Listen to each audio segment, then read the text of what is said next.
Welcome back to You Can Beatbox. Today we're going to be learning a new type of snare that I'm calling the side K snare. It sounds a little bit like This technique is pretty simple, but the applications are where it really shines. There are two ways of making this sound. The first is to take the normal outward K snare, the K, and push it over to one of the sides of your mouth. Like always, you can pick whichever side works better for you, but not the left side.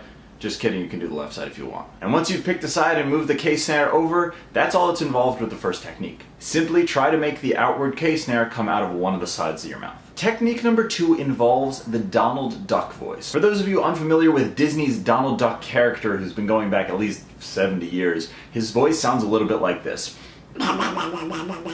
This voice character is pretty unique and pretty cool, and the way you make it is by pressing up your tongue against the side of your teeth, either one side or the other. And once you press your tongue up against it, you force air out of your mouth. I'm hoping the sound is familiar, either because it's a sound that people make for babies, or because you recognize the Donald Duck character, but force your tongue up against your teeth and to transition from the Donald Duck voice to the side K snare, you make the sound short and fast. Condense this into this.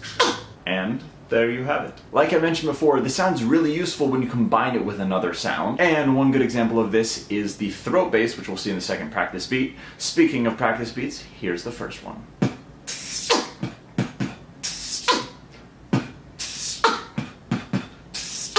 And speaking of throat bass, here's the second practice beat.